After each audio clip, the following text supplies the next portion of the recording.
আজকের মধ্যেই এমবিবিএস ভর্তি পরীক্ষার ফলাফল বাতিল ও পুনঃপ্রকাশ না করলে কঠোর আন্দোলনের হুঁশিয়ারি দিয়েছেন মেডিকেল কলেজের শিক্ষার্থীরা।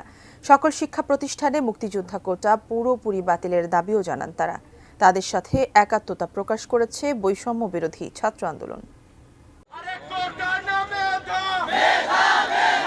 কোটার বিরুদ্ধে আবারও আন্দোলনে শিক্ষার্থীরা। মেডিকেল ভর্তি পরীক্ষায় মুক্তিযোদ্ধা কোটা বহাল রাখার প্রতিবাদে ও ভর্তি পরীক্ষার ফলাফল পুনঃমূল্যায়নের দাবিতে সকালে কেন্দ্রীয় শহীদ মিনারে বিক্ষোভ করেন শিক্ষার্থীরা।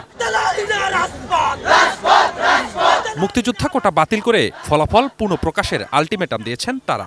আবারও কোটা প্রথার কারণে অসংখ্য যোগ্য শিক্ষার্থী ভর্তি হতে পারেনি এবং কিছু অযোগ্য শিক্ষার্থী পাস মার্কের আশেপাশের নাম্বার পেয়ে মেডিকেল কলেজগুলোতে ভর্তির সুযোগ পেয়েছে। একটা ছেলে বা একটা মেয়ে যদি 30-40 বা 41-42 মার্ক পেয়ে সরকারি একটা মেডিকেলে চান্স পায়, সেখানে পাশে যে ছেলেটা চান্স পাবে না 70-71 পেয়ে, সেই ছেলেটার মন মানসিকতা কেমন থাকবে? কোয়ালিটি সম্পন্ন আন্তর্জাতিক মানের still bar CSRM, committed for better still.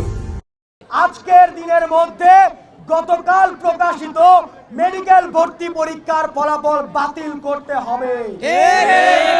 শুধু বাতিল করলেই চলবে না, মুক্তিযোদ্ধা কোটা নামক এই প্রহসনকে বাতিল করে ফলাফল পুনঃপ্রকাশ করতে হবে।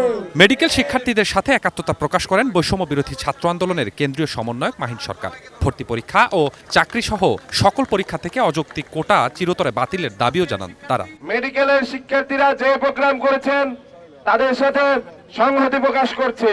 একই সাথে ঢাকা বিশ্ববিদ্যালয় সহ অন্যান্য বিশ্ববিদ্যালয় পোষ্য কোটা সহ অন্যান্য যে সমস্ত অযৌক্তিক কোটা রয়েছে 24-এর গণঅভ্যুত্থান পরবর্তী বাংলাদেশে অতি দ্রুত সময়ের মধ্যে সেগুলোকে বাতিল করতে হবে।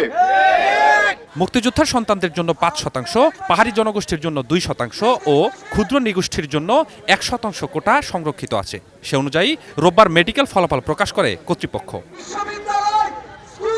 Swapan Ahmed, ATN news, Dhaka.